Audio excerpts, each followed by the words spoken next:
notice what? It's missing.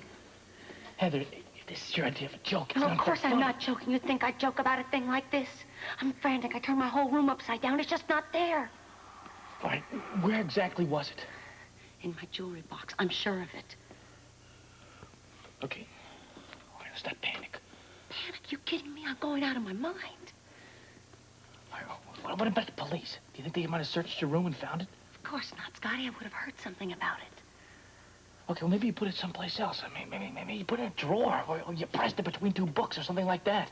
Scotty, I put it in my jewelry box and it's gone. You realize that this incriminates both of us? Of course I do. Wait a minute. What about Jackie? What about her? Well, she's a reporter, isn't she? She was probably snooping around my room and she found it. Yeah. What's the first thing they teach reporters? How to snoop and pry into people's lives? Yeah. Maybe you're right. That's it. It's Jackie. I'm sure of it. All right, listen, what you gotta do is you gotta find Jackie. You gotta find out if she's got the note. And if she's got it, you've gotta get it from her. I don't care what you do, just get it and destroy the damn thing.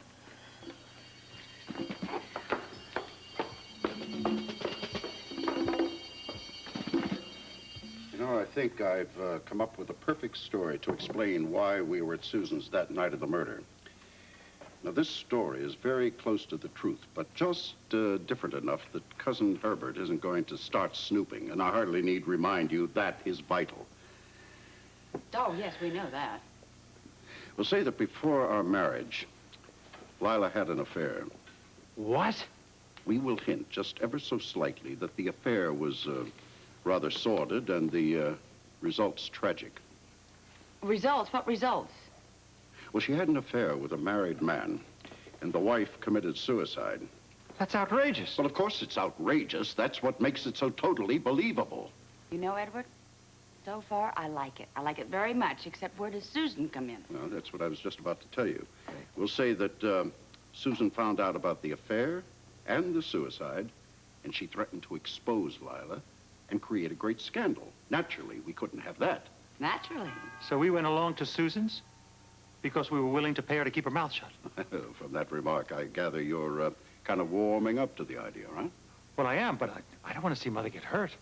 Nonsense. In a crisis like this, she's going to, cooperate just the same as the rest of us. Well, the part I like best is that suggests that Susan was threatening blackmail. Yeah. And I think Robert Scorpio will buy that. Well, we're going to make sure that he buys it because we will be absolutely convincing. Now, of course, we're going to have to give this man a name. Let's see, of course, we can't call him Crane Tolliver, that's obvious, so Arthur Chesler. Yes, Arthur Chesler. That'll be the man's name. Excuse me. We're busy, Stella. I know, sir, but Mrs. Alice Grant is here and she insists upon seeing you.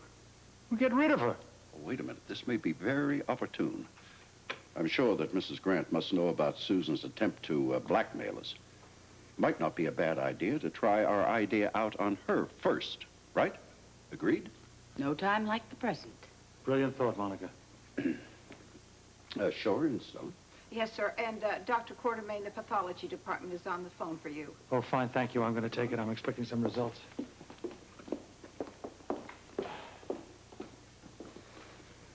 I'm sorry to disturb you, sir. Nonsense. We're delighted to see you, Mrs. Grant. If only the chance to offer our condolences. Won't you please sit down? Please. I'm sure this is a very bad time for you. I'm so sorry. Thank you. Needless to say, if there's anything we can do to help you in your time of sorrow, you need only ask. That's very kind of you, Mr. Quartermain. Edward. Oh, Edward. Well, the reason I came here is there is something that I hope that you'll do. Anything. Oh, what did you have in mind? Well, you probably know that Susan left everything to me, so that I'm going to be living in her cottage. Well, it seems only right. Oh, yes, very. Well, now that Susan is gone, Jason is all that I have left. Oh, he's such a sweet child. I am sure he's going to be a great comfort to you. Yes, he's an absolute angel. But now that he depends on me, I was wondering if you would object if I became his guardian. Legally, you mean? Whatever it's necessary. Well, I think that is a wonderful idea. Yes, well, of course, there's the question of the money. Well, yes, of course. The little shaver already has a great big chunk of our, well, I mean, you know, money of his own. I'm not interested in the money, Edward. I'm only interested in the welfare of the child. I will make sure that the money is taken care of. Oh, well, you wouldn't hesitate to come to us for financial guidance? If that's what you like. Well, I certainly have no objections. Monica? I agree with Edward. I see no reason why you shouldn't be a legal guardian to little Jason. She should be what? Orderly to the 7th floor with a wheelchair staff. Jesse. Oh, hello, Robert. Wheelchair staff. I call you Mr. Commissioner now. You can call me anything you like, but I need a spot of help. I want to talk to Rick Weber, Mark Dante, and Dr. Putnam. Well, let's see. Rick is at the waterfront clinic. Mark is with Claudia. There's an emergency. Dr. Putnam, it's no problem at all. Dr. Putnam. Yes. Oh, hello, Robert. Hey, mate, listen, I'd like to sort of take a few minutes of your time, if that's all right. Certainly. Let's go over to the lounge. Look, instead of asking you any direct question here, what I'd like to do is, well, in your own words, just recall for me anything that Susan may have said to you. Since I treated her, that covers a lot of territory. All right, then. Specifically, anything about Scotty. I got a very clear impression that he was responsible for her troubles. Can you be a little more precise? I mean, can you give me her exact words? Okay. Mark and I were examining her, and let's see, I remember Mark telling her he wanted me to take a look at her back. That's what I'd like Dr. Putnam to take a look at your back. All right. I was studying your chart, Mrs. Baldwin. You're a lucky woman. So I've been told. Now, let me know where there's any pain. Last time Rick was here, he said your blood pressure was up. Can you move your You've head got to to the side? learn to relax, young lady. I try, Doctor, but with a husband like, ow, that hurt. I'm sorry. It's all right. How about here? No, it doesn't. It's not as bad. Okay, you know, I'd like to get a closer look. Where could we go? Maybe upstairs? Sure, it's fine. Have you done anything about therapy? Not physically, no, but what I'm involved in right now is probably going to do more good for me than any whirlpool or massage ever could. Now, that may not sound significant to you, but I got the definite impression that Susan was referring to Scotty. In a case like this, everything is significant. Listen, thanks very much for your time. I'm glad to help. I may need to talk to you again later. Certainly.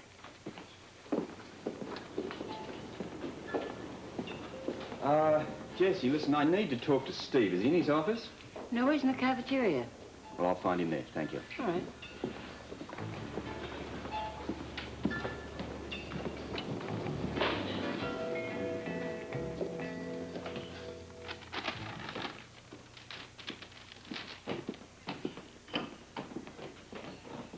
Steve, do you mind?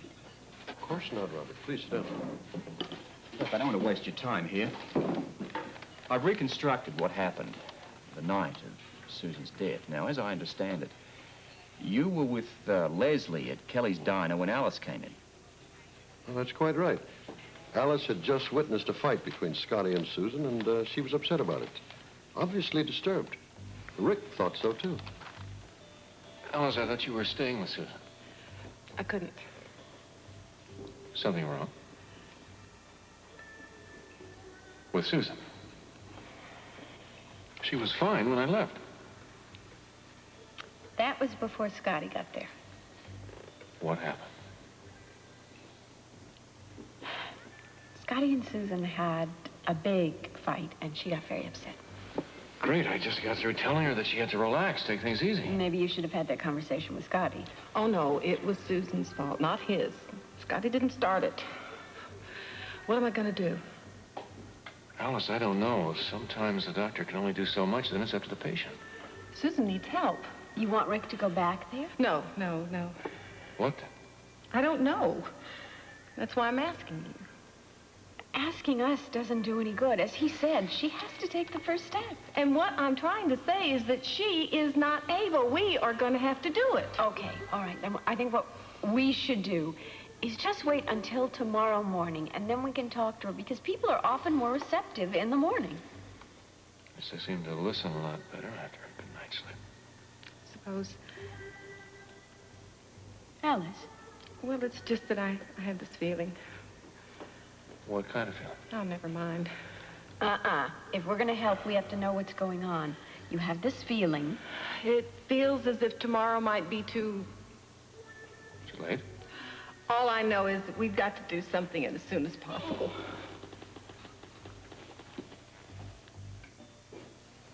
In summary, Robert, I got the distinct impression from Alice that Scotty hated Susan. Wait a minute. Excuse me for putting my 2 cents worth in, but I just don't understand. Why not? Because I witnessed the marriage. Susan asked Scotty to get married. It wasn't the other way around. That doesn't negate my impression. Yeah, well, you have a point there, Steve, but in this stage, all impressions are very important. I'll put them together later on. All right. Mark, how's Claudia doing? Well, we're trying to stabilize her, but it's rough going. Any idea what happened? Not yet, but I think a lab report will show that she's had some kind of poisoning. She's breathing easier Listen, anyway. I really don't want to interrupt here, Yeah, but go ahead. I have a couple more questions. Of course. We realize time is important. Do you recall anything which may have given you the impression that Susan was scared of Scotty, or indeed that they were fighting? Well, she was kind of upset, but that wouldn't pinpoint Scotty. Yeah, but Dr. Putnam did. Well, maybe he had a clearer picture than I did. Perhaps. I'm hoping Leslie can corroborate exactly what you remember at this stage. I want to know what Alice said when she came into that diner. Excuse me.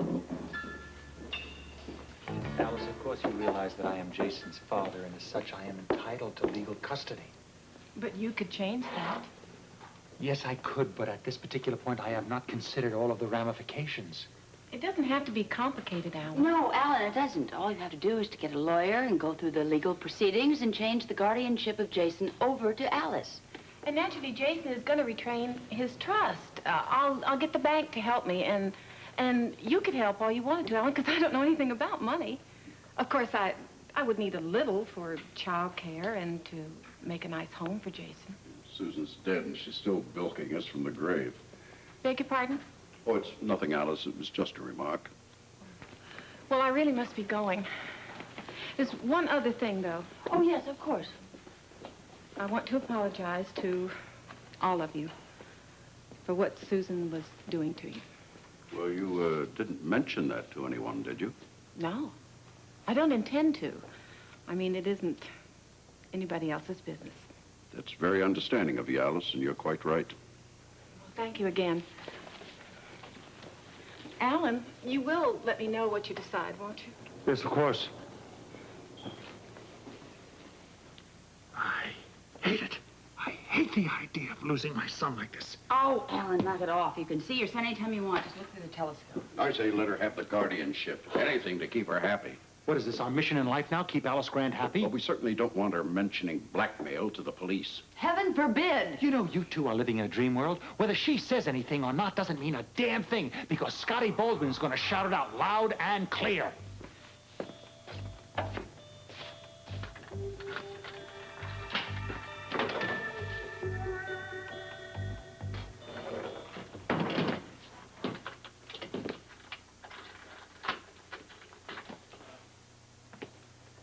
All right, you said this was urgent. What is it?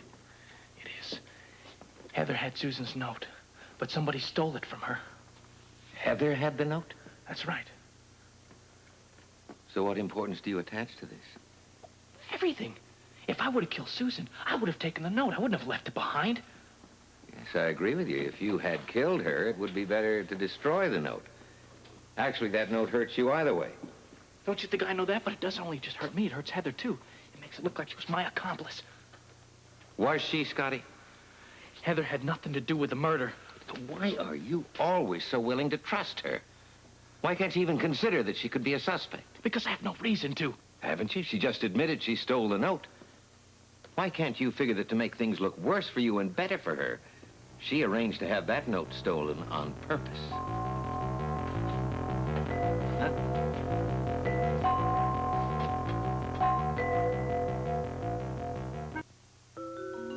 All right, now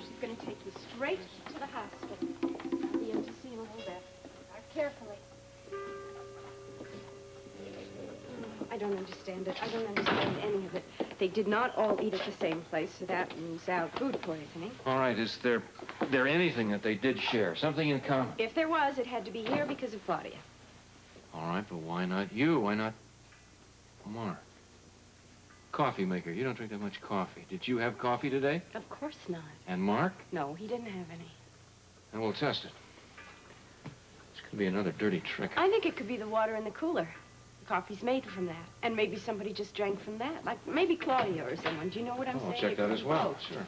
I hear you people have had a rather rough time of it. Everything under control? Yeah. For now, I guess, yeah. Okay, I'm in a bit of a hurry, so I'll shoot you one quick question. Did you have any notion that Scotty was tormenting Susan emotionally? Susan never confided that to me. Leslie, you were at Kelly's the night of the murder. Now, when Alice came in, can you recall exactly what she said about Susan and Scotty? Take I your can time. try. Let's see. She came in and she was explaining why she was there. Yes, I remember her exact words.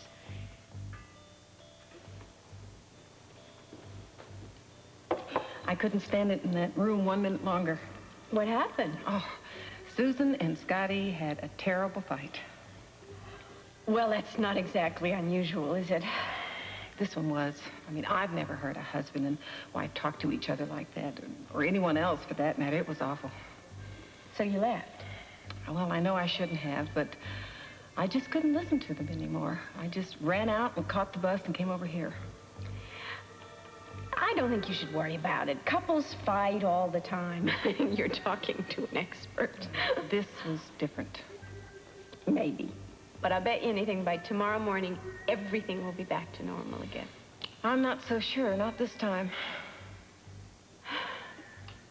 Well, of course, I don't know anything about Susan's relationship with Scotty. She loves you, doesn't she? I thought so. Well, I still do, actually. We made up this evening. Before Scotty came over. She was so sweet to me, I almost cried.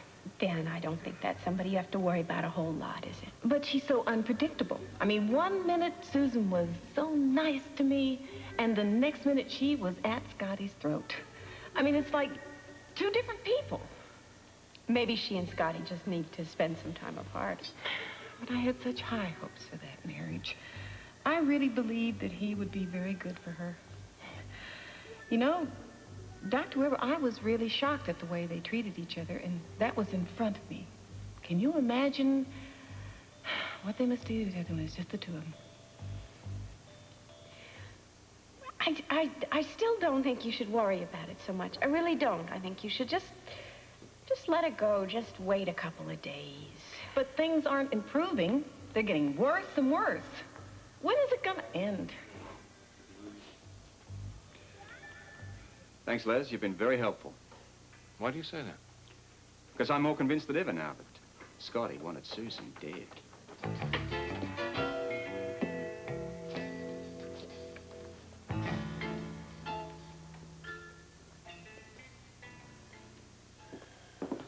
Well, look, I'm going to the hospital. Fine. Yes, you go right along. I think we have the situation very well in hand.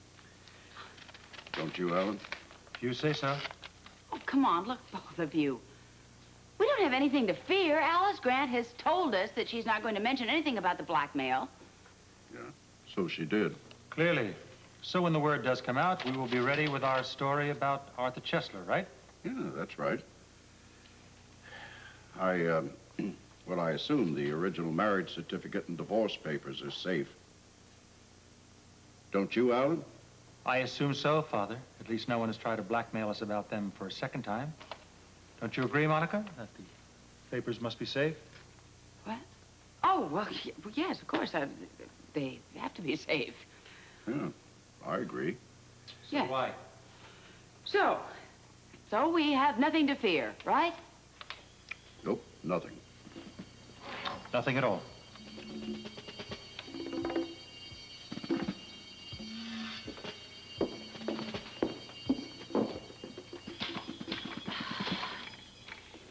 Heather, what is it? What do you want? I am trying to type something here.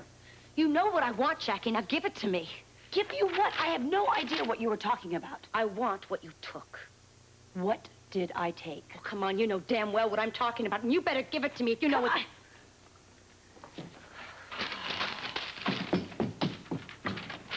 What's wrong with little Mary Sunshine? Who knows? Did Mickey call? No, not as long as I've been here yet. Well, he's going to. Oh, and wait until you see the marvelous little blouse that Holly bought. Yeah, we had lunch with Robert and then went shopping. Yes, it's a beautiful little beige. You're going to die with envy when you see it. Well, it's not actually a beige. It's more like a desert sand, I guess. Well, it's a desert sand with a little red. Well, it's not a bright red, actually. It's more like a little magenta, you know? Right. My, aren't we touchy today? Goodness. Mickey. Yes? Mickey, darling, how are you? I knew it was you. Of course. I can be on the next plane. Yes, I have a schedule right in my purse. Could you hold a moment, please? In my purse, Holly. Thank you. Yes, just a moment. Let's see. There's a plane leaving in 20 minutes. Of course I can. You know I've always been fast. Yes, doll. I haven't even unpacked from before. Of course, I'll be there. I'll be there. Okay, let's carry the stamp in. We can send you off in style. Oh, you're an angel. Thank you. Here's your... Oh, thank you. Ooh.